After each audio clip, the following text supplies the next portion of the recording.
Bismillahirrahmanirrahim. Yang kami hormati dan kami doakan beliau Ketua dan Pengurus DKM Al-Ikhlas Duta Indah, Bapak Ibu yang Allah muliakan, jamaah salat subuh yang dilanjut dengan majelis ilmu pada pagi yang insya Allah diberkahi. Ikhwatal iman rahimani wa rahimakumullah, hamdan wa syukran lillahi, salatan wa salaman daimaini mutalazimaini ala khairi khalqillahi Muhammad ibni Abdillahi sallallahu alaihi wa alihi wasallam. Ibadallah, usikum wa iyaya nafsi bitaqwallah wa ta'ati rasulihi la'allakum turhamun. Uhayyikum jami'an tahiyatan islamiyah. Tahiyatul Islam hiya salam. Assalamu alaikum warahmatullahi wabarakatuh.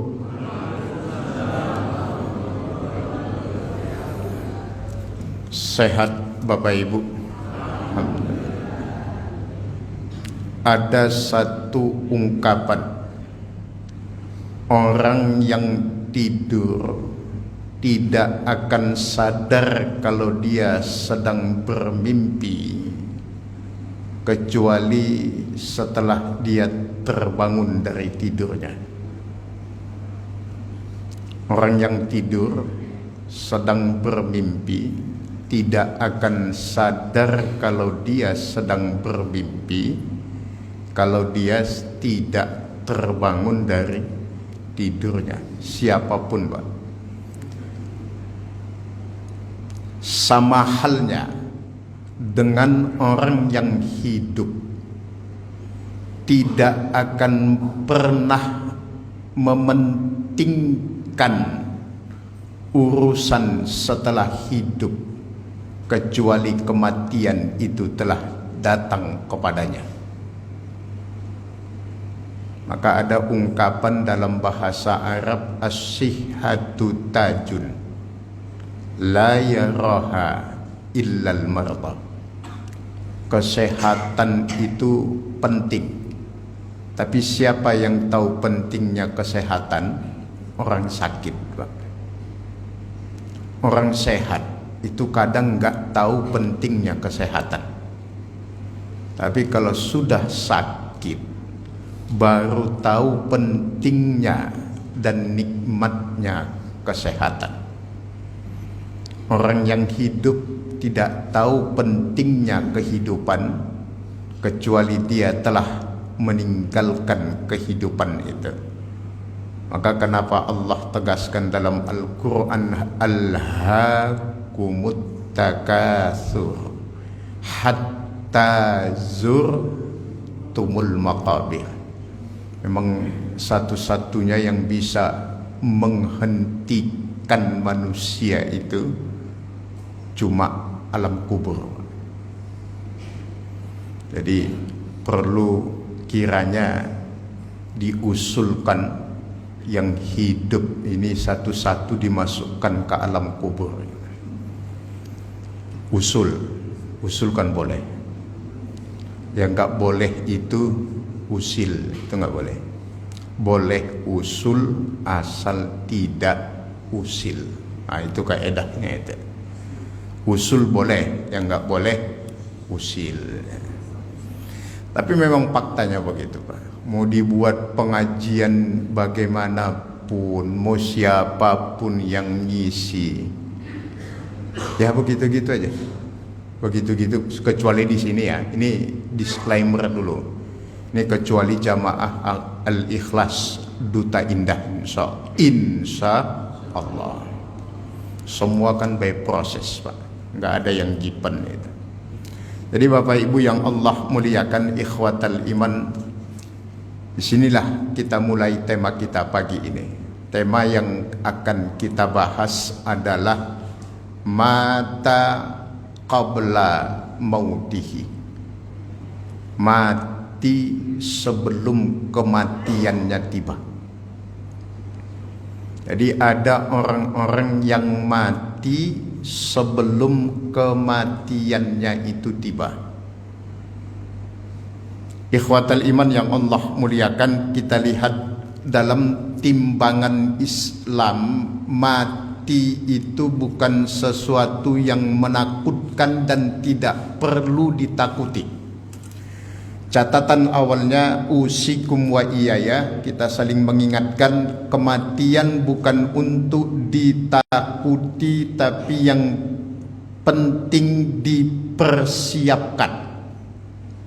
Mau takut mau tidak, kematian pasti tiba. Al mautu atin la budda minhu, kullu nafsin zaiqatul maut. Kematian bukan untuk ditakuti tapi untuk dipersiapkan. Maka semua kata-kata yang bermakna mati dan kematian dalam Islam, dalam Al-Quran, itu enggak ada yang menyeramkan. Contoh, pulang, inna lillahi wa inna ilaihi raji'un. Siapa yang gak suka pulang? Oh, pulang itu paling ditunggu, bahkan belum waktunya pun sudah pulang. Tuh tadi habis sholat subuh, baru aja imamnya salam, belum lengkap salamnya, baru salam ke kanan, udah bubar duluan deh. Udah pulang duluan kan? Ada yang pulang duluan, imamnya aja belum selesai salamnya dia udah bubar duluan. Makanya zikirnya Allahumma lantas jalan tuh yang begitu. Bukan Allahumma antas salam dia, tapi lantas di Konoha. Di sini alhamdulillah sama-sama manusianya maksudnya. Pulang kan? Inna lillahi wa inna ilaihi raji'un. Raji'un dari kata kerja roja'a, yarji'u artinya pulang. Semuanya suka pulang. Bahkan ada pulang yang rutin, pulang tahunan, namanya mudik lebaran. Masya Allah kalau udah mudik lebaran itu Pak, apa aja dipersiapkan demi untuk bisa mudik gitu. Yang kedua, wafat. Tawaffa, wafat. Wafat itu artinya sempurna. Wafat itu sempurna, sebab kematian itu adalah awal dari perjalanan yang sebenarnya. Maka mati bukan akhir, tapi justru awal. Sempurna. Kenapa disebut sempurna? Sebab disitulah mulai hidup, di mana kita hanya akan memetik hasil dari apa yang kita tanam sepanjang hidup di dunia. Bukan lagi tempatnya beramal, tapi sudah saatnya untuk memetik dari apa yang kita tanam.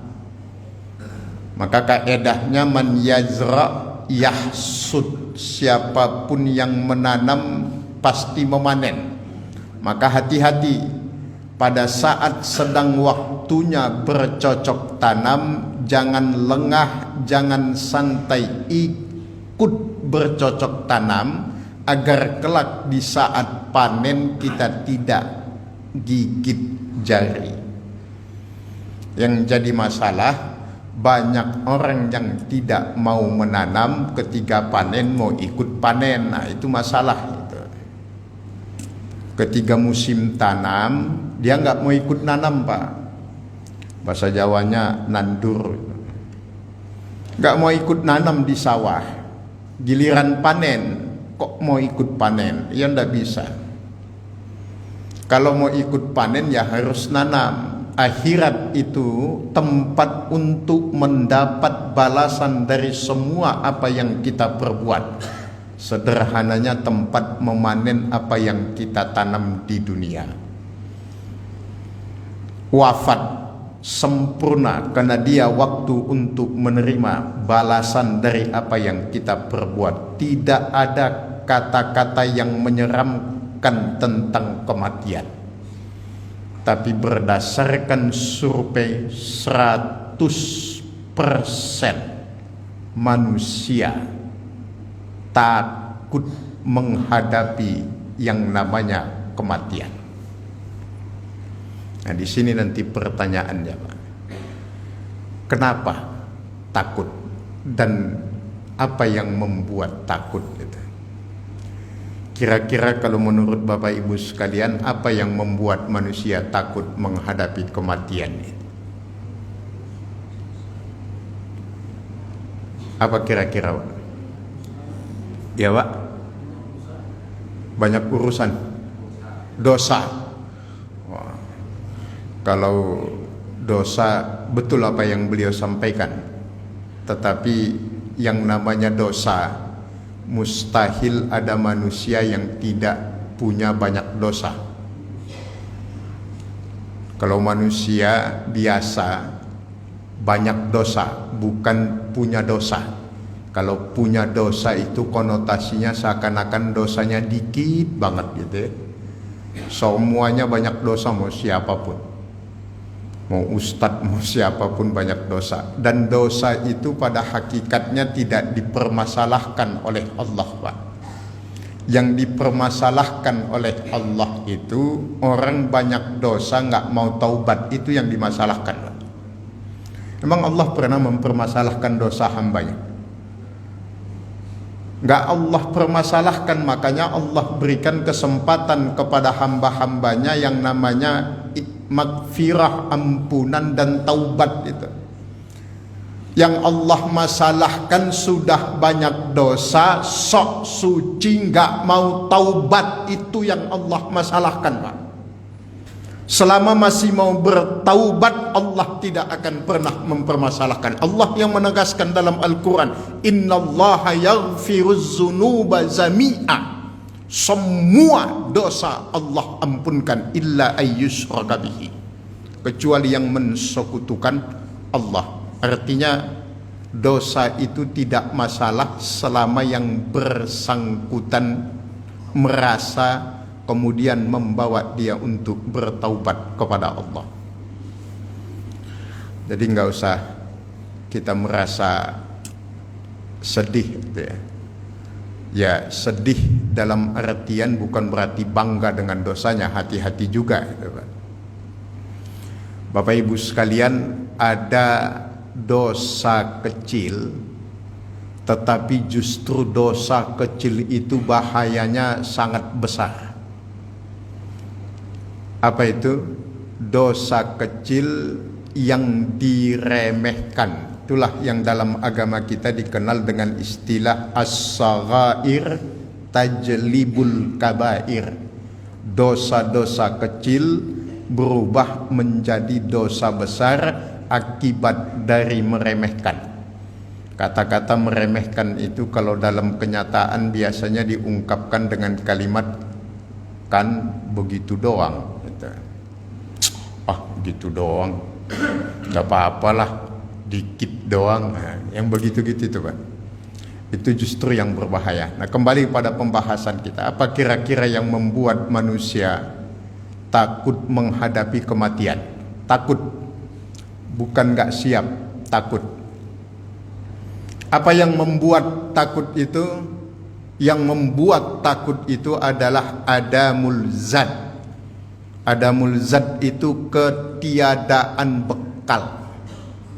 Bekalnya nggak ada. Kita saja Bapak Ibu sekalian, kita analogikakan. Kalau kita menuju suatu tempat, perjalanan menuju satu tempat, kita umpamakan mau mudik lah, yang tahunan, yang rutin itu. Kalau mau mudik tujuan tertentu dengan membawa bekal seadanya, hakul yakin itu yang mudik nggak nyaman, Pak. Antara mau dan tidak gitu.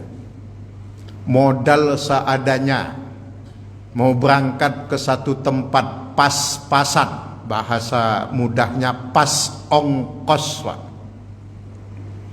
Itu kelihatannya mudiknya nggak nyaman itu. Kalau boleh milih, dia milih nggak usah berangkat dah.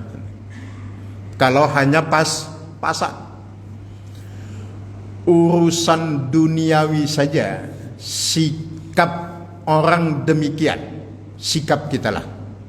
Kita memudahkan bahasanya, sikap kita semuanya, termasuk saya yang ngomong ini. Mohon maaf, beribu maaf Bapak Ibu sekalian. Untuk tujuan duniawi, dengan bekal pas-pasan, kita tidak siap, tidak nyaman, dan kalau boleh milih tidak usah berangkat.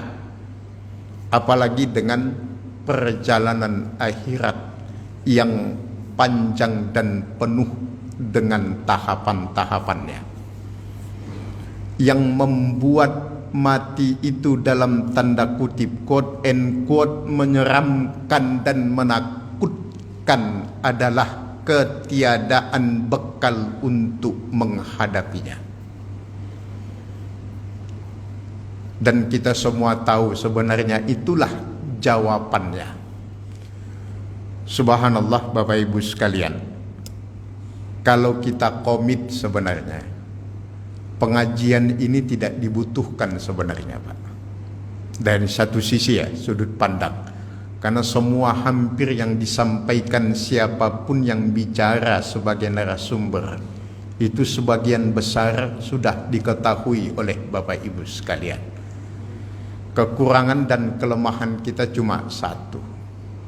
Keyakinan kita terhadap agama ini masih bercampur dengan keraguan. Belum sampai pada derajat hakul yakin, sekedar menjalani rutinitas dan menggugurkan kewajiban. Itulah fenomena keberagamaan umat saat ini. Maka kan dilihat umat Islam itu kalau dibuat urut-urutannya itu kan ada 3 tingkatan. Disebut mayoritas sampai angka 87%, khususnya di Indonesia, kita bicara Indonesia, itu kalau standarnya adalah kartu tanda penduduk, itu nggak salah sensus itu, Pak. Agama _2 Islam dia KTP-nya. Kalau standarnya itu benar, itu 87%, nggak salah itu. Tapi kalau standarnya kita tingkatkan dari statusnya muslim menjadi muslim yang menjalankan syariat agamanya, itu dari 87% bisa turun drastis di bawah 50% itu, Pak.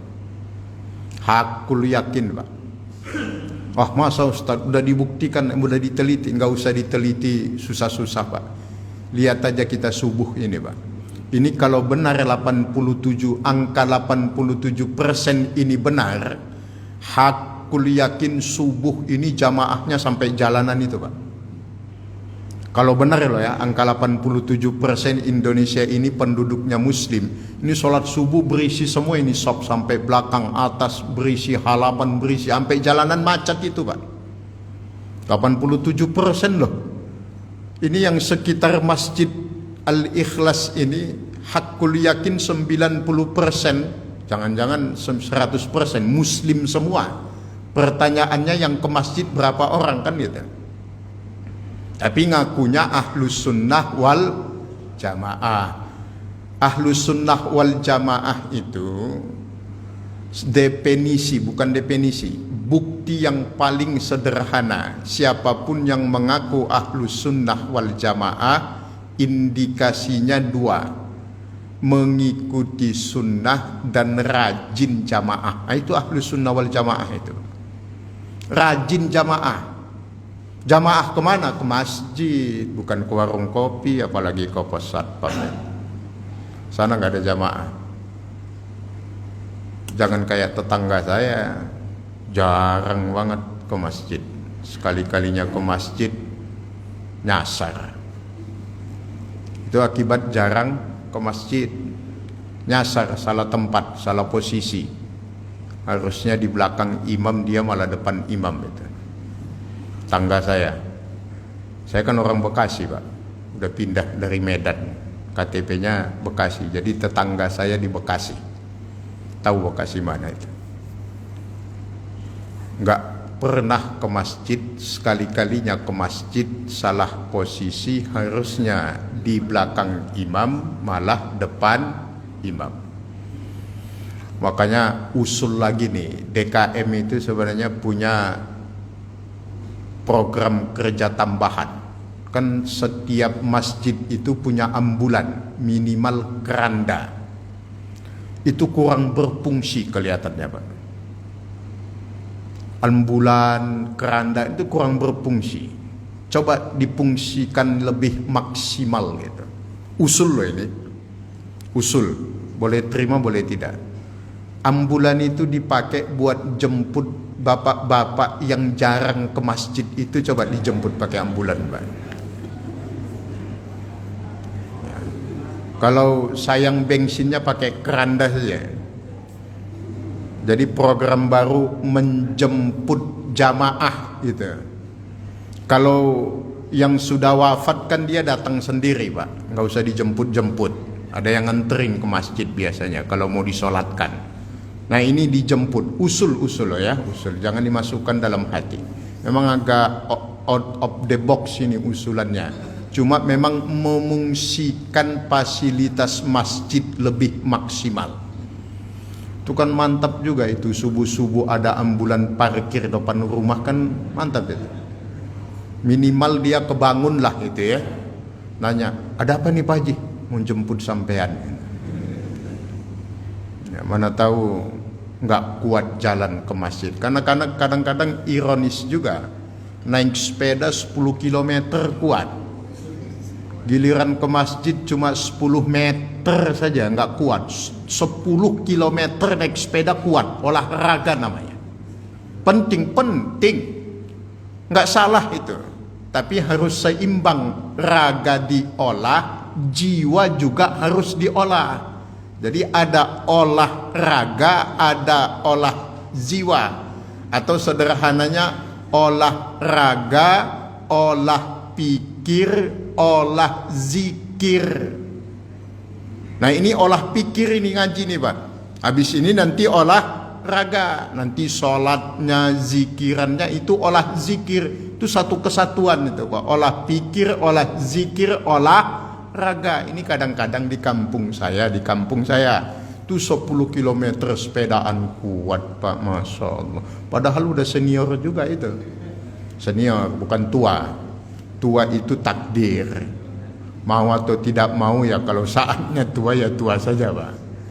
Senior itu pilihan. Bahasa lainnya dewasa lah gitu. Loh kenapa Ustaz? Kan udah orang tua semua, kok masih ada kata-kata dewasa? Banyak orang tua yang nggak pantas untuk dituakan. Namanya tua-tua keladi. Makin tua makin programnya nggak jalan. Dulu udah punya rencana, nanti kalau udah pensiun ke masjid gitu. Udah pensiun nggak nyampe-nyampe juga ke masjid. Itu program yang tidak berjalan. Jadi dimaksimalkan fungsi fasilitas masjid, menjemput jamaah. Karena kadang-kadang kalau nggak dijemput begitu, nggak nyampe-nyampe ke masjid itu. Masjidnya udah dipindahin pun dia nggak sadar. Padahal rumahnya di sebelah masjid itu. Ada yang begitu, ada, tapi nggak banyak gitu. Banyak banget iya, banyak sih nggak. Banyak banget iya. Jadi datang ke masjid malah salah posisi itu ya. Makanya subhanallah usikum wa iyaya ikhwatal iman. Hidup kita ini singkat banget. Hanya antara azan dan sholat. Kalau di Al-Ikhlas tadi saya lihat pas 10 menit itu. Kira-kira kurang lebih. Hidup kita ini singkat hanya antara azan dan sholat. Ketika lahir kita diazankan, ketika kita meninggal kita disolatkan. Hanya gitu aja Pak. Hanya itu saja. Hanya antara azan dan sholat. Antara azan dan sholat itu ada iqamah itu. Oh enggak lama Pak. Enggak ada di masjid manapun antum cari di atas muka bumi Allah ini yang azan dan qomat itu, azan dan sholat itu jaraknya setengah jam, itu nggak ada. Bubar jamaahnya kalau gitu. Paling lama 10 menit, 12 menit itu. Jadi hidup ini sangat singkat, maka ikhwatal iman yang Allah muliakan jangan sampai disia-siakan. Jadi yang kedua itu, kalau standarnya dinaikkan lagi Pak, jadi minoritas kita di Indonesia ini. Tadi KTP, kemudian yang ber-KTP Islam menjalankan ajaran agamanya. Yang ketiga, standar paling tinggi menjalankan ajaran agamanya dan paham mengerti ajaran agamanya. Habis kita di Indonesia ini tinggal 10% pun gak nyampe itu Pak. Menjalankan dan mengerti, karena ada yang menjalankan gak ngerti Pak. Sebaliknya juga ada yang ngerti, ada gak mau menjalankan juga ada. Itulah yang Allah sebut dalam Al-Fatihah itu, ghairil maghdub, al-maghdub, dan yang kedua ad-dallin. Itu sama-sama harus dijauhi. Al-maghdub yang dimurkai oleh Allah, ad-dallin yang sesat. Kalau al-maghdub itu spesifiknya ditafsirkan Yahudi Pak. Karakternya Yahudi itu tahu tapi tidak mau. Tahu tapi tidak mau. Tahu agama, mengerti agama, paham agama, tapi belum tahu, belum tentu mau melaksanakan apa yang dia tahu. Maka Bapak Ibu tenang saja, gak usah gimana-gimana gitu ke sama ustadz itu, mau siapapun ustadznya, mau syekh, mau kiai, mau habib, mau apapun, mau dari ujung dunia timur barat pun yang sama, biasa saja ngelihatnya. Karena yang paling dulu dan paling banyak masuk neraka itu adalah ustadz, illa man rahimah rabbuhu, kecuali yang memang betul-betul Allah sayangi dan Allah cintai. Kenapa? Karena mereka yang paling mengerti dan tahu agama, tapi yang paling banyak melanggar apa yang diperintahkan oleh agama ini. Nah, itu fakta Pak. Sekarang tanya aja Pak, kalau mohon maaf ini kalau ada yang polisi di sini, tapi ini realita berdasarkan teori. Ya, siapa yang paling banyak melanggar peraturan dalam kehidupan ini? Orang yang paling tahu peraturan Pak. Itulah yang paling banyak melanggar peraturan itu. Loh, mau bukti tuh yang memakai motor-motor bodong gitu yang ada suratnya, emang di mana dapatnya? Mau paling banyak di sana tuh Pak. Yang biasa merazia, dia yang biasa ngerazia, ngapain dia takut? Mau motor yang gak ada surat, siapa yang mau razia dia? Jadi peraturan itu paling banyak dilanggar oleh orang yang paling tahu tentang peraturan. Ini bicara realitas, bukan yang idealnya. Yang idealnya harusnya yang paling tahu peraturan, yang paling tahu agama itu yang paling banyak menjalankan agama. Jadi tidak semua yang tahu itu mau. Nanti ada kebalikannya, ad-dallin. Ad-dallin itu kebalikannya, mau tapi tidak tahu. Ada orang yang mau Pak, taatnya luar biasa, ketaatannya luar biasa, tapi ketaatan yang tidak dibarengi dengan ilmu itu juga enggak baik dalam Islam. Itu disebut ad-dallin. Kenapa disebut ad-dallin? Panjang itu kan, ad-dallin. Karena dia tidak sekedar sesat, tapi juga bisa menyesatkan.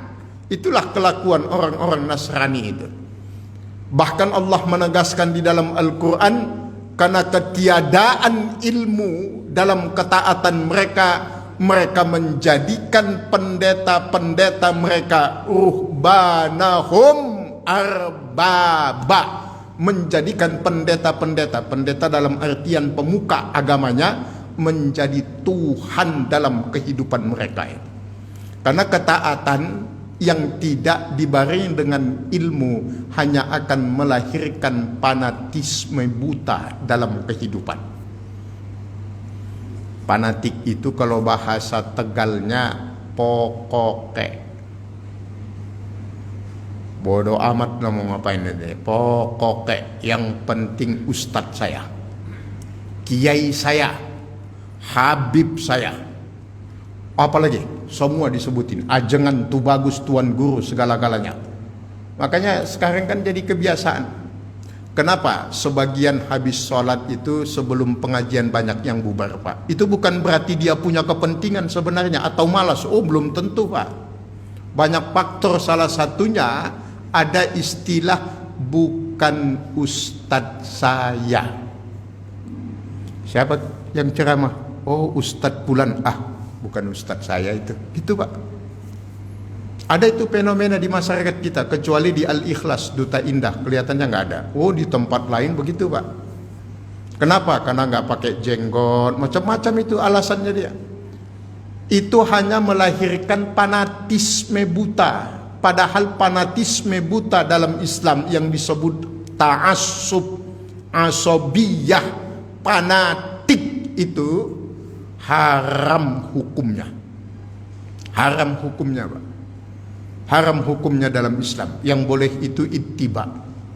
Jadi mau siapapun yang bicara, siapapun ustadznya, selama bicara Quran dan hadis, itu ustadz kita, itu guru kita. Mau pakai jenggot, mau nggak pakai jenggot, nggak ada urusan itu, Pak. Sekarang ini kan agama ini dipersempit dengan apa istilahnya? Hanya hal-hal yang sifatnya formalitas. Formalitas hanya kelihatan dari tampilan lahiriahnya sudah. Ya betul, tampilan lahiriah itu penting. Tapi tidak cukup hanya tampilan lahiriahnya saja. Contoh, Bapak jalan-jalan ketemu durian, kulitnya doang Bapak mau? Ada durian di tengah jalan, kulitnya doang, nggak ada isinya, Bapak mau itu? Yang enak itu kan ada kulitnya, ada isinya. Isinya saja pun nggak ada kulitnya, itu kurang asik gitu, Pak. Sama seperti beli pancake durian itu, rasanya nggak kayak makan durian gitu, Pak. Karena nggak ada kulitnya. Coba kalau ada kulitnya, ada isinya, Masya Allah, bukanya itu kan nikmat tersendiri itu. Nah itulah antara lahiriah dan batin, yang kelihatan sama yang tidak kelihatan, sama-sama penting. Tapi umat kita sekarang di peta kompli, yang satu mengedepankan lahiriahnya, yang satu hanya mengedepankan isinya. Yang mengedepankan isinya inilah yang dikenal dengan istilah liberal itu. Orang-orang liberal kan begitu. Mau gimana kayak bentuknya, yang penting dalamnya. Makanya muncul istilah, apapun Tuhannya, apapun keyakinannya, kalau beramal soleh masuk surga. Enak amat ngomongnya. Ini liberal kan. Karena berangkat dari hanya melihat isinya saja, nggak ngelihat sampulnya. Nah, kembali Bapak Ibu sekalian pada pembahasan kita, itu dinamikanya. Nah sekarang pertanyaannya, kita buat di belakang kesimpulannya. Inti dari tema kita, mati sebelum mati itu. Siapakah mereka yang disebut di dalam Islam, agama kita, mati sebelum kematiannya itu tiba? Ini dalam konotasi negatifnya tentunya. Tiada perspektif positifnya, beda lagi. Ini negatif. Mereka yang mati sebelum kematiannya tiba sehingga menyebabkan dia mati berkali-kali dalam kehidupannya. Maka tidak mengherankan setiap ketemu masalah sekecil apapun dalam hidupnya yang keluar dari lisannya, aduh, mati saya. Jadi matinya kalau dihitung sudah ribuan kali di dunia ini. Dikit-dikit mati, dikit-dikit mati, dikit-dikit mati. Siapakah mereka yang mati sebelum kematiannya tiba? Yang pertama, Ini berdasarkan hadis Rasulullah sallallahu alaihi wasallam yang diriwayatkan oleh Imam Abu Daud dalam Sunan Abu Daud dari sahabat Abu Hurairah radhiyallahu taala anhu, mereka yang mati sebelum kematiannya tiba adalah mereka yang mati-matian mencari apa yang tidak akan dibawa mati. Tertipu dia, mati-matian mencari apa yang tidak akan dibawa mati. Yang akan dibawa mati tidak dicari mati-matian, yang tidak akan dibawa mati dicari mati-matian. Bahasa Jawanya ngoyo. Ngoyo hidupnya, Pak. Maksa banget. Mati-matian. Padahal semua itu tidak akan dibawa mati. Gak dibawa mati semua. Apapun gak ada yang dibawa. Dan kita udah tahu betul lah itu. Bukan hanya sebatas pengetahuan. Kalau hanya sebatas pengetahuan namanya ilmu yakin namanya. Ya kan? Yakin itu ada 3 tingkatan. Ilmu yakin, ainul yakin, hakul yakin. Ada orang yang belum pernah ke Mekah, tapi dia tahu di Mekah itu ada Ka'bah. Nah, itu ilmu yakin namanya. Berdasarkan pengetahuan. Dia yakin, tapi berdasarkan pengetahuan. Qadarullah, dia punya rezeki berangkat ke Mekah. Dia lihat, oh ya ternyata benar ada Ka'bah di Mekah. Nah, itu namanya ainul yakin. Perpaduan ilmu yakin ditambah ainul yakin itu namanya hakul yakin. Kita hakul yakin apapun yang mati-matian dicari seseorang tidak akan dia bawa mati. Hakul yakin kita. Karena kita tahu dan kita melihat, kita sudah mengikuti pemakaman banyak teman, banyak saudara, banyak tetangga. Benar-benar nggak ada yang dibawa, Pak. Maka kata Ali ibnu Abi Thalib dalam kitab Nahjul Balaghah itu apa? Khud minad dunya ma syi'ta wa'lam annal kafana la zuyuba fi. Ambil aja semaumu dari dunia ini apa saja. Tapi ingat, yang namanya kain kafan itu nggak ada yang pakai kantong. Antum pernah lihat nggak ada kain kafan ada kantongnya, dipasangin kantong? Ada, Pak? Kain kafan pakai kantong ada?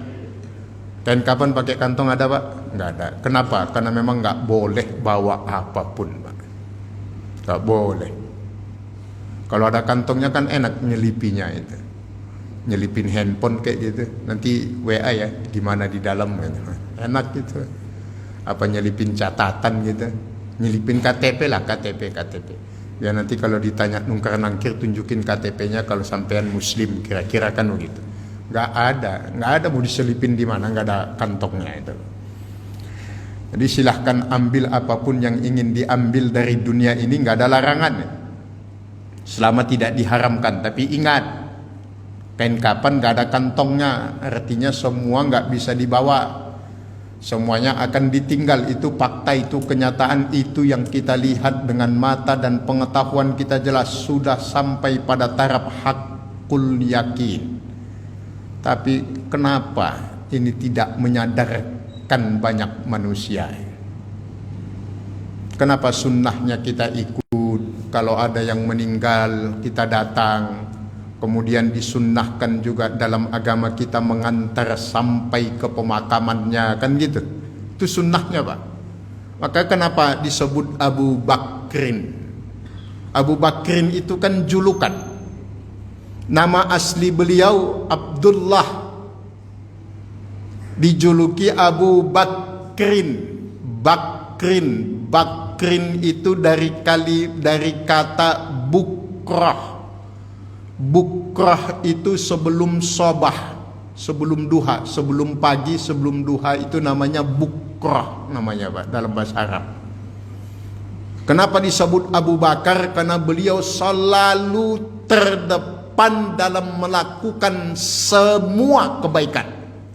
Jadi ketika Nabi mengatakan siapa yang sudah menjenguk saudaranya hari ini yang sakit, Abu Bakar nomor 1. Yang sudah mengantarkan jenazahnya sampai kuburannya siapa? Abu Bakar. Semua Abu Bakar. Maka beliau disebut Abu Bakrin As-Siddiq. Dua julukannya, Abu Bakar dan As-Siddiq. Dan juga salah satu yang melatar belakangi itu karena beliau yang pertama beriman dari laki-laki yang dewasa. Makanya disebut Abu Bakrin, karena pertama yang As-Siddiq itu dalam peristiwa Isra dan Mi'raj, yang membenarkan Rasulullah dengan keteguhannya. Itulah bedanya Abu Bakar sama Abu Jahal. Kalau Abu Jahal ditanya tentang Isra Mi'raj, dia mengatakan innahu lamajnun, gila itu Muhammad, kata Abu Jahal itu. Makanya disebarkan ke orang-orang Quraisy di Mekah bahwa Nabi Muhammad itu pembohong. Ya mosok dari Masjidil Haram sampai ke Masjidil Aqsa, naik ke Sidratul Muntaha sepertiga malam, kan gitu. Gila itu, kata Abu Jahal. Tapi ketika ditanyakan kepada Abu Bakar, yang ditanya malah ditanya lagi sama Abu Bakar. Abu Bakar nanya, siapa yang melakukan demikian, siapa yang berbuat demikian, sepertiga malam bisa dilalui jarak yang jauh itu. Ya, disebutlah Rasulullah sahibuka. Apa jawaban Abu Bakar? Oh, kalau Rasulullah yang mengerjakan, jangankan cuma begitu, lebih dari situ saya percaya, kata Abu Bakar. Makanya disebut As-Siddiq. Kalau Abu Jahal ya nggak percaya dia, apalagi Abu Janda. Oh, Abu Janda beda lagi. Itu keluaran terbaru dari Abu Jahal. Jadi Abu Janda itu edisi revisinya Abu Jahal. Loh, itu bedanya liberal dulu. Dulu juga ada liberal, Pak. Zaman Nabi orang-orang liberal itu ada. Tokoh yang paling utama liberal zaman Nabi namanya Ka'ab bin Al-Ashraf. Wah, itu dedengkotnya liberal, Pak. Zaman Nabi. Cuma liberal zaman Nabi itu kebanyakan hafal Quran. Hadis tahu, Quran hafal. Kalau diingatkan, dinasehati sedikit, itu bisa langsung terima, balik ke aslinya. Beda sama liberal zaman sekarang, mengkritik Quran, mengkritik hadis, mengkritik Islam, Iqra aja nggak tamat. Itu bedanya liberal dulu sama liberal sekarang, Pak. Kalau liberal dulu hebat-hebat, hafal Quran, liberal pemikirannya, kritis itu, Pak. Kan ada peristiwa itu yang berani memprotes Nabi tentang pembagian harta rampasan perang itu, kan. Itu orang-orang hebat itu, sahabat-sahabat Nabi juga, yang memunculkan benih-benih liberal. Nah, kalau liberal zaman sekarang modal kritik doang. Jangankan hafal Quran, Iqra itu loh, buku Iqra 1, 2, 3, 4, 5, 6 itu aja nggak tamat udah mengkritik Al-Quran, itu loh. Itu namanya jaka sombong itu. Ya, jadi kalau dia bilang, jadi nanti kalau ketemu sama orang, dia kan sama, liberal sama Syiah itu sama-sama bertakiyah. Takiyah itu ngumpet, menyembunyikan identitasnya, nggak ketahuan gitu. Cuma bisa dilihat, kalau orang yang banyak tanya itu kan kebiasaan Yahudi itu, banyak tanyanya tapi bukan pengen tahu, banyak tanya karena ngeyel, namanya kasratus su'al namanya, Pak. Dan Yahudi begitu tuh, sembelih sapi yang mana nih? Betina apa jantan? Nanti sapi betina yang gimana nih? Yang perawan apa yang mau? Banyak amat tanyanya, banyak tanya tapi nggak dikerjakan, itu namanya ngeyel namanya, Pak. Kasratus su'al itu. Nah, orang-orang liberal kekinian kan banyak begitu, banyak kritiknya itu. Jadi nanya, kalau dia bilang gini, itu kan Imam Syafi'i, Imam Hanafi, Imam Maliki, Imam Hambali kan manusia biasa, sama seperti kita, kan masih mungkin bisa salah. Kan itu kata-katanya indah banget, logis banget kan, Pak. Mau ulama mau disebutkan yang dulu dengan ulama yang sekarang, kan manusia biasa semua itu kan. Masih mungkin salah, namanya manusia. Manusia itu tempatnya salah dan lupa kan. Itu orang-orang liberal pakai istilah begitu. Nah, Bapak jawabin begini, kalau sekelas Imam Syafi'i bagi sampean itu masih mungkin salah, lah kalau sampean itu pasti salah udah. Kalau yang itu mungkin, lah kalau dia pasti. Nggak ada seujung kukunya dibanding dengan Imam Syafi'i kan, Pak. Itu yang mengkritik Imam Syafi'i. Imam Syafi'i usia 8 tahun usia, bukan bisa baca Quran tapi hafal Quran. Usia 8 tahun hafal Quran. Yang mengkritik usia 80 tahun baca Quran aja belum bisa. Ya kan nggak apple to apple itu yang begitu. Yang mengkritik sama dikritik, yang satu di langit, yang satu yang mengkritik di dalam sumur. Jauh banget itu, Pak. Kalau masih di atas muka bumi masih mending, Pak. Ini di dalam sumur, maka istilahnya bainas samai wasumur. Yang dikritik di atas, dia di dalam sumur.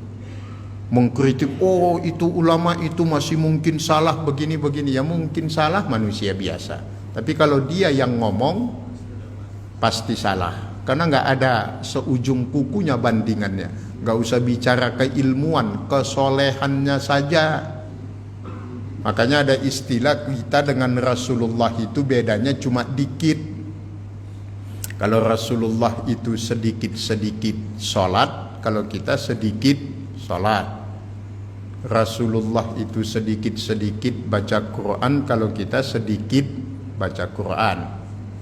Nah, kalau kita sedikit-sedikit tidur, kalau Rasulullah sedikit tidur.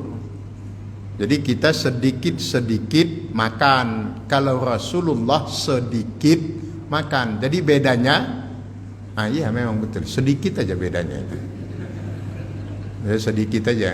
Cuma sedikitnya itu gimana gitu ya.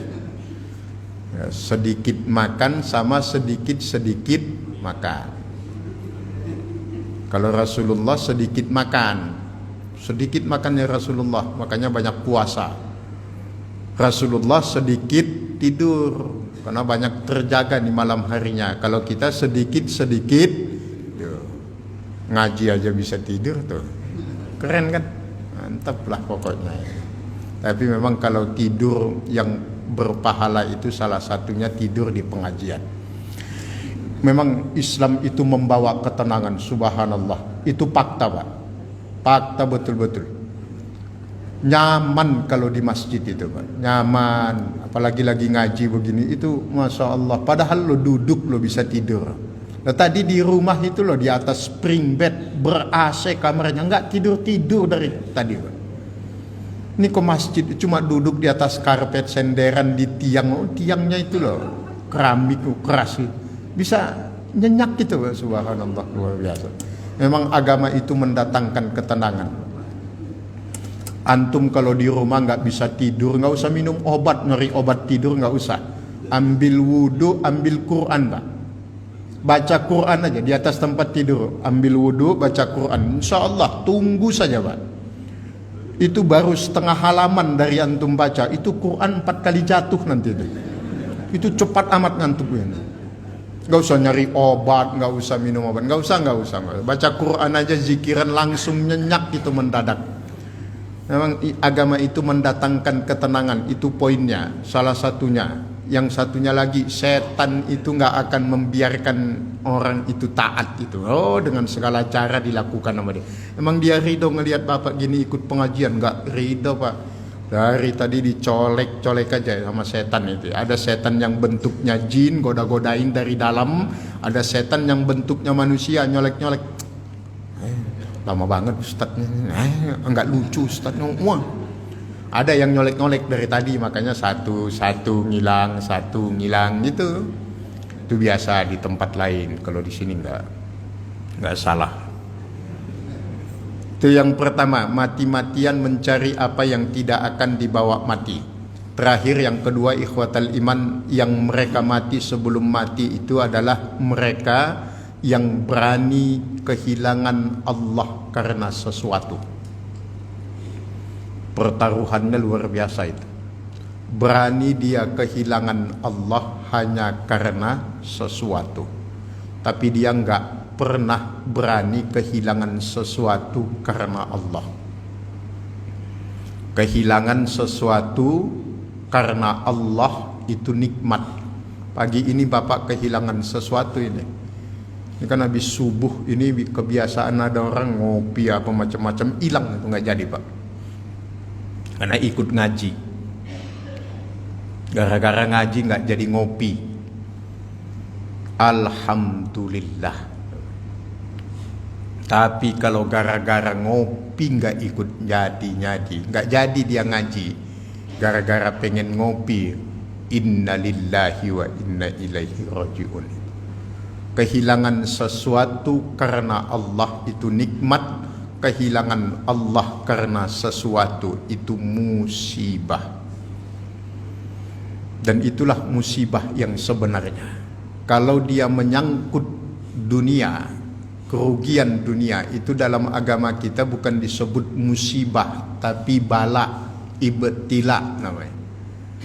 Musibah dalam pandangan agama kita itu kalau dia sudah menyangkut urusan akhirat, baru disebut musibah. Kenapa disebut urusan akhirat itu musibah? Kalau dia kerugian masalah urusan akhirat, karena sesuatu yang nggak bisa diulang, Pak.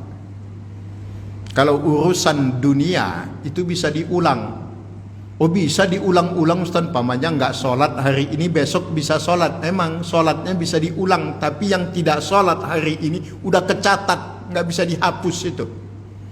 Udah dicatat sama malaikat Allah itu.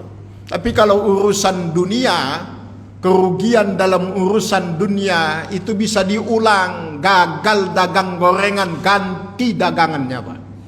Gak ada urusan, gak ada masalah di situ.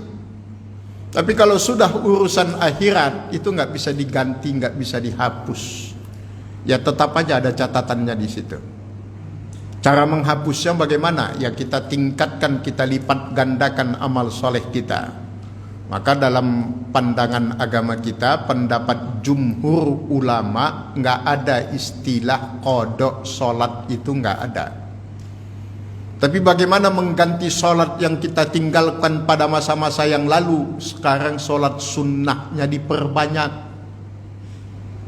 dimaksimalkan sholat-sholat sunnah itu. Kalau perlu, bila perlu, jangan lagi ada istilah sunnah. Sudah jadi wajib dalam melakukan, bukan hukumnya kita rubah. Jadi yang namanya ba'di, qobliyah, subuh itu sudah nggak ada lagi istilah sunnah. Untuk mengejar kekurangan kita di masa-masa yang lalu, bukan dikejar dengan kodok, semua dikodok. Yang ada itu kodok haji, kodok puasa itu ada. Nah nanti kalau semuanya dikodok, nanti ujung-ujungnya jadi nggak enak itu. Jadi kodok jadinya enak. Kenapa nggak ada di kodok? Kodok itu kalau dibahasakan sederhananya apa? Menggantikan. Emang Bapak masih ingat apa yang ingin Bapak ganti sekarang? Logikanya kan kalau mengganti sesuatu, ingat apa yang mau diganti kan? Emang masih ingat berapa jumlah sholat yang ditinggalkan pada zaman jahiliyah dulu? Ya kita semuanya punya zaman jahiliyah lah. Zaman-zaman belum kenal sholat, belum kenal masjid, semualah. Dan itu nggak ada masalah. Kita ini kan banyak kader-kadernya Umar bin Khattab, kira-kira begitulah ya. Umar bin Khattab kan masa jahiliyahnya luar biasa itu. Ngubur anak hidup-hidup udah dilakukan. Tapi subhanallah, beliau dimakamkan di samping Rasulullah itu. Keutamaannya luar biasa. Jadi zaman-zaman jahiliyah kita dulu ada. Dan itu nggak ada masalah. Selama sekarang nggak jahiliyah lagi kan itu. Jadi ikhwatal iman, kehilangan sesuatu karena Allah, tapi tidak mau kehilangan Allah karena sesuatu.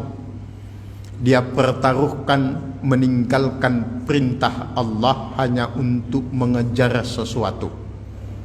Tapi dia tidak berani meninggalkan sesuatu karena Allah. Contoh yang paling sederhana gitu, banyak orang yang berani meninggalkan sholat zuhur, sholat asar, sholat apa saja, hanya karena untuk mengejar jadwal pesawat. Kan ada biasanya begitu. Sampai nggak sempat sholat, pertanyaannya kenapa? Jadwal. pesawat, takut telat. Hidupnya diatur sama jadwal pesawat. Keren yang begitu itu. Keren di mata iblis maksudnya. Banyak yang begitu.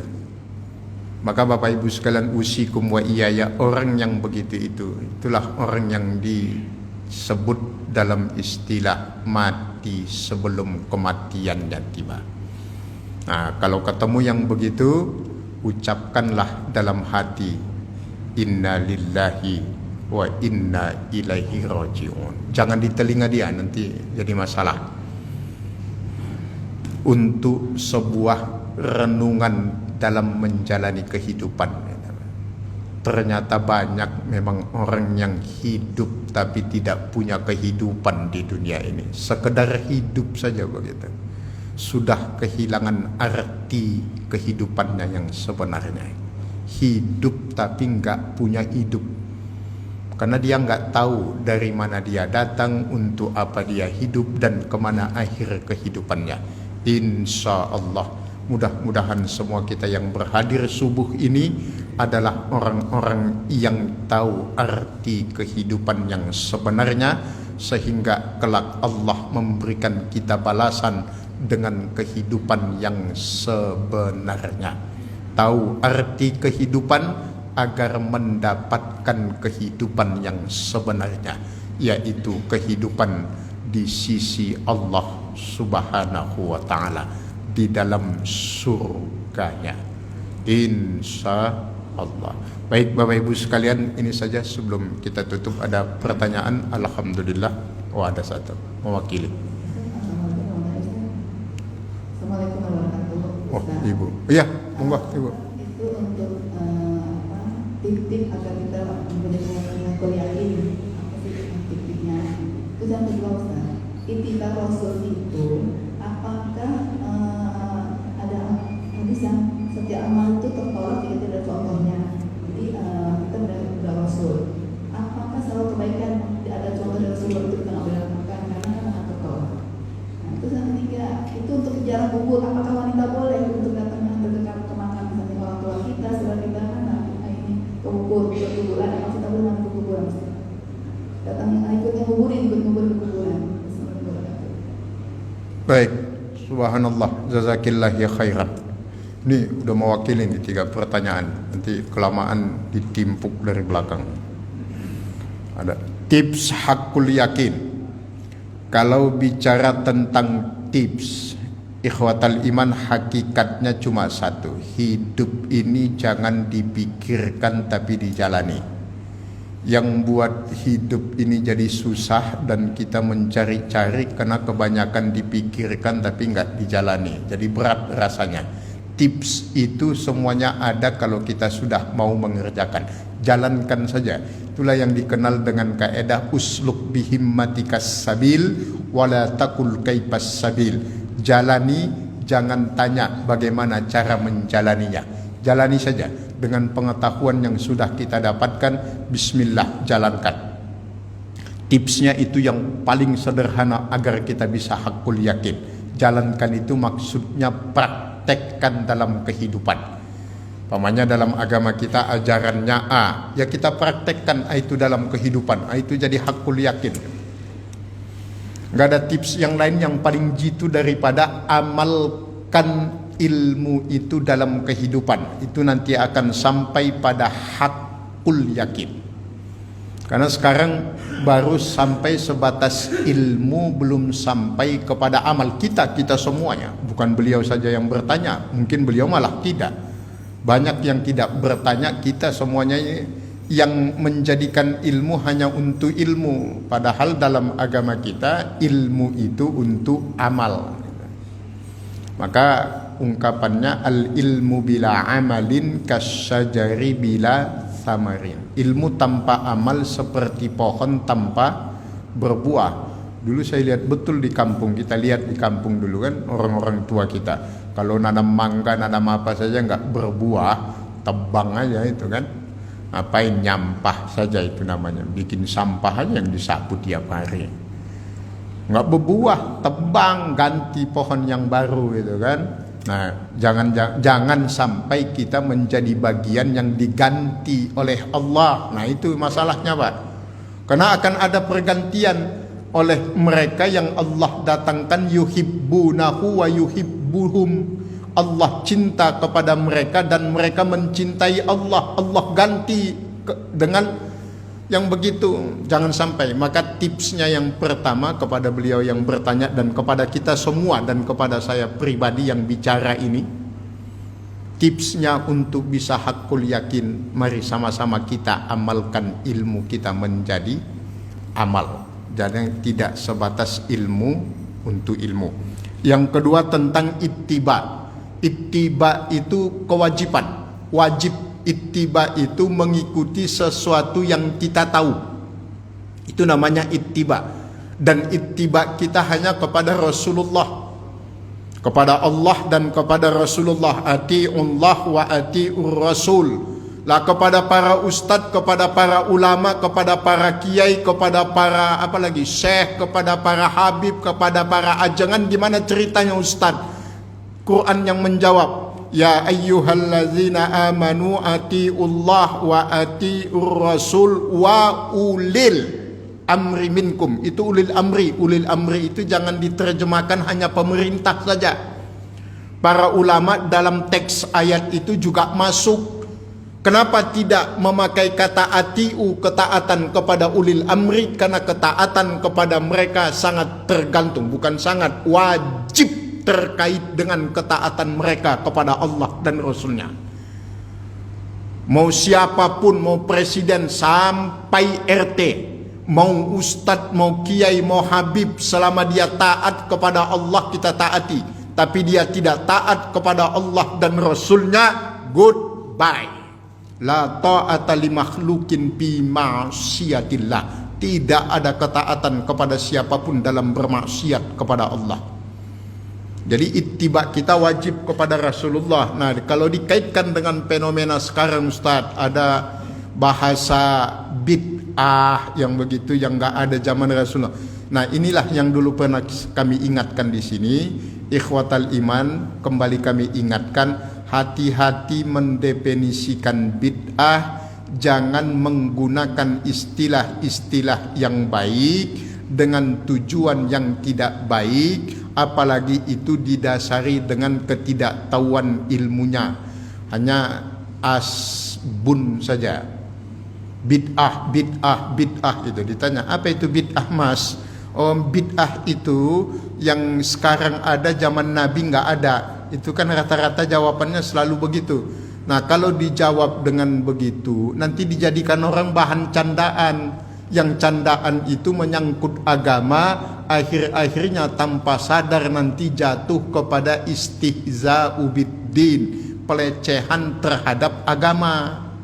Contoh, apa itu bid'ah? Zaman Nabi nggak ada, sekarang ada. Nanti dijawab sama yang ditanya itu, sampean mukamu itu bid'ah. Loh kok bisa? Muka sampean zaman Rasulullah nggak ada. Sekarang anda baru ada. Kelahiran tahun berapa? 70. Oh baru ada. Berarti sampean juga bid'ah. Dia kan jadi, maksudnya jadi apa? Bias jadinya kan. Maka pendefinisiannya hati-hati. Pendefinisian itu Bapak Ibu sekalian, bid'ah itu yang paling tepat, segala yang bertentangan dengan syariat agama itu bid'ah gitu. Syariat agamanya apa? Subuh 2 rakaat. Itu sudah dari zaman Rasulullah sampai kiamat itu, Pak. Tahu-tahu ada yang mau sholat subuh 1 rakaat. Itu bid'ah itu yang begitu. Jelas-jelas itu bid'ah itu, Pak. Sujud itu dalam hadis itu kan hanya antara lutut dan tangan. Ada yang lututnya duluan, ada baru tangan duluan. Hanya itu kan hadisnya itu. Kok ada yang sujud kepala duluan? Itu bid'ah itu yang begitu. Jadi jangan disederhanakan bid'ah itu nanti jadi bahan olok-olokan antara sesama umat Islam, jadi istihza'u biddin jadinya. Jadi jangan mudah-mudah menghukumi sesuatu itu jadi bid'ah itu. Itu yang membuat sehingga dihadap-hadapkan dengan ittiba kepada Rasul. Oh, ini nggak ngikuti Rasulullah gitu. Siapapun umat Islam ngikutinya Rasulullah karena nabinya ya Rasulullah, Pak. Nabi Muhammad sallallahu alaihi wasallam mau mazhab apapun sampai Syiah sekalipun yang ngikutnya Rasulullah, Pak. Cuma nanti dalam jalannya sampai ke sana dia macam-macam jalannya itu. Sampai Ahmad Musodek yang ngaku nabi itu, yang pelatih badminton itu, yang dapat wahyu di Gunung Sindur itu, Sindur Bogor, Ahmad Musodek. Ya kalau ditanya juga nabinya siapa? Ya Muhammad kata dia, Pak. Ya begitu itu. Ya semuanya nabinya Muhammad, ittibanya kepada Rasulullah. Semuanya ikut kepada Rasulullah. Cuma ikutnya itu ada jalannya yang benar, ada yang jalannya nggak tahu dia jalan dari mana masuknya itu. Itulah pentingnya kita belajar agama, maka harus ittiba, mengikuti sesuatu yang sudah jelas dan kita ketahui, itu namanya ittiba. Kalau yang sesuatu kita ikuti itu nggak jelas, kemudian tanpa didasari pengetahuan, itu namanya taklid. Sederhananya kalau di bahasa Indonesia kan, kalau mengikuti Rasulullah itu namanya ikut. Kalau mengikuti selain Rasulullah namanya ikut-ikutan. Jadi dua kali dia. Sesuatu yang terulang dua kali itu nggak baik biasanya. Ikut baik, ikut-ikutan nggak baik. Tidur baik, tidur-tiduran nggak baik, Pak. Jadi yang nggak usah diulang-ulang, sekali saja ikut Rasulullah, derek kanjeng Nabi bahasa Jawanya, gak usah derek sama yang lain, derek simboe gitu. Wah, kalau simboe-nya ngikut Allah nggak apa-apa. Derek dauhe kiai, poro kiai. Ya kalau kiainya ngikut Allah, ngikut Rasulullah nggak apa-apa. Kalau nggak ngikut Allah, nggak ngikut Rasulullah, nggak ada urusan. Tinggalkan saja. Masing-masing surganya, dia juga nggak bisa memberikan syafaat kepada kita. Terakhir sebelum kita tutup, ini tentang ziarah kubur. Dulu memang dilarang. Kenapa dulu wanita itu dilarang ziarah kubur? Karena kekuatan hatinya tidak sekuat laki-laki, yang dikhawatirkan dia melakukan hal-hal yang tidak baik dalam kuburan. Contohnya ya nangis, meraung-raung, an-niyahah namanya, meratap. Makanya dulu dilarang, sekarang sudah dibolehkan. Ziarah kubur itu sunnah, tapi hati-hati jangan melakukan hal-hal yang bertentangan dengan syariat di dalam kubur. Contoh minta sama kuburan, jangan. Memang kenapa Ustaz? Dalilnya apa? Nggak usah pakai nyari-nyari dalil, nggak usah nyari-nyari dalil yang repot sampean nyari-nyarinya itu. Kenapa nggak boleh minta sama yang di dalam kubur? Karena takutnya dia jawabin. Itu aja jawabnya. Loh kalau sampean, Mbah, tolong Mbah, saya minta Mbah, terus dijawabin sama yang dikubur, ya saya bantu gitu, yang ngomong apa sampean nggak tunggang langgang lari itu. Nggak usah nyari dalil yang macam-macam. Jadi memang kenapa nggak boleh minta didoakan sama yang di dalam kubur? Takutnya dijawabin gitu saja. Kalau sudah dia jawabin, mau sehebat apapun orangnya, jenderal bintang 4 yang katanya nggak takut mati, yang di dalam kubur jawabin, iya saya bantu, tak doakan gitu, sampean tunggang langgang, repot urusan nanti itu. Ya itu jawabnya yang paling logis itu. Silahkan ziarah kubur, yang penting tidak melakukan hal-hal yang melanggar syariat. Karena tujuan dari ziarah kubur itu hanya satu, zikrul maut, mengingatkan kepada kematian. Maka kalau belum bisa ziarah, ada hal lain yang bisa kita lakukan. Pamannya kuburan orang tua jauh dan sebagainya, ada yang bisa dilakukan, yaitu mendoakan. Mendoakan itu nggak harus di atas kuburannya, dari mana-mana saja juga bisa mendoakan. Ya kita doakan. Ya kalau nanti ditanya emang doa kita nyampe Ustadz, Ya saya juga nggak tahu kalau Bapak tanya nyampe apa tidak, saya nggak tahu. Tapi ada perintah untuk saling mendoakan, ada dalilnya dalam Quran. Dan sering kita bacakan sebagai doa, Allahumma ighfir lana wa li ikhwanina allazina sabaquna bil iman. Itu ayat itu. Tapi kalau nyampe Ustadz, ya saya nggak tahu Pak. Saya juga nggak tahu doa saya nyampe apa tidak. Sama seperti Bapak nanya, sholat saya sah nggak Ustadz? Kalau sudah memenuhi syarat dan rukun sah. Diterima nggak sama Allah? Tanya aja sama Allah. Sampean nanyanya kok macam-macam. Loh, saya juga nggak tahu diterima apa enggak. Kalau ditanya sahnya, ya penilaian kita yang kelihatan, ya sah. Diterima, ya mboh. Saya juga belum tahu sholat saya diterima apa tidak, kan gitu. Hakikat kita tidak tahu. Tapi dari tampilan bisa kita menilai. Maka ada kewajiban saling mendoakan. Dalam hal saling mendoakan itu ada dua hal yang diharamkan dalam agama kita, Pak. Hati-hati. Ini jangan sampai dilakukan. Haram hukumnya, mutlak haram. Yang pertama, mendoakan orang mati, itu nggak boleh. Ya, jangan sekali-kali mendoakan orang mati. Ya, kalau mau mendoakan orang itu panjang umur, sehat gitu ya. Jangan didoakan mati. Ya Allah, matikanlah si fulan, itu nggak boleh. Itu dosa. Jadi jangan mendoakan orang mati. Tapi doakan dia sehat, doakan dia panjang umur. Udah nyambung? Udah. Yang kedua yang diharamkan dalam agama kita, orang berdoa di kubur itu haram. Ya. Ini tolong dicatat, orang berdoa di kubur itu haram.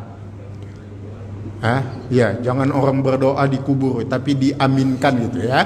Jadi kalau ada orang berdoa, ya kita jawab amin, amin. Jangan dikubur. Orang lagi berdoa di kubur, itu sama saja membunuh orang, nggak boleh. Wah, nggak nyambung. Ini kelihatannya kopinya kurang kelihatan. DKM kalau ada pengajian ada kopi juga kelihatannya. Jadi orang berdoa jangan dikubur, kemudian jangan pernah mendoakan orang mati, jangan. Doakan dia sehat, doakan dia panjang umur, jangan didoakan mati, karena kita tidak boleh mendoakan saudara-saudara kita ya dengan hal yang tidak baik. Bahkan sekalipun dia zalim kepada kita, tetap doakan dengan kebaikan. Karena kalau kita doakan kebaikan, kebaikannya kembali kepada kita, keburukannya kembali kepada dia. Ini saja Bapak Ibu sekalian yang Allah muliakan. Sama-sama kita memohon kepada Allah dari majelis yang mulia ini, semoga dengan segala amal saleh yang kita lakukan, termasuk hadirnya kita di pengajian ini, luangnya waktu kita di pengajian ini, Allah terima sebagai bagian dari catatan amal saleh kita di sisinya, yang Allah jadikan sebagai perantara, wasilah, menjadi asbab, salah satu sebab Allah mengabulkan segala doa dan hajat kita. Dan semoga Allah panjangkan umur kita dalam taat ibadah, sehat walafiat untuk ibadah. Allah lapangkan rezekinya untuk kita ibadah. Semoga anak, istri, suami, cucu Bapak Ibu sekalian, dimanapun, kapanpun mereka berada, senantiasa dalam penjagaan Allah, dijauhkan dari segala musibah, dijauhkan dari segala bahaya, dan disembuhkan bagi yang sedang sakit, dikembalikan Allah sehat lahir dan batinnya. Al-Fatihah.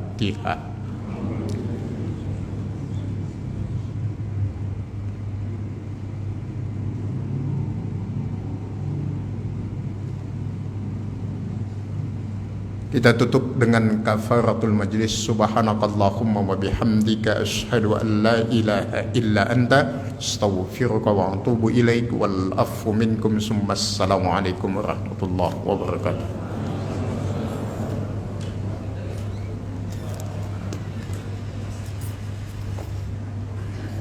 Terima kasih.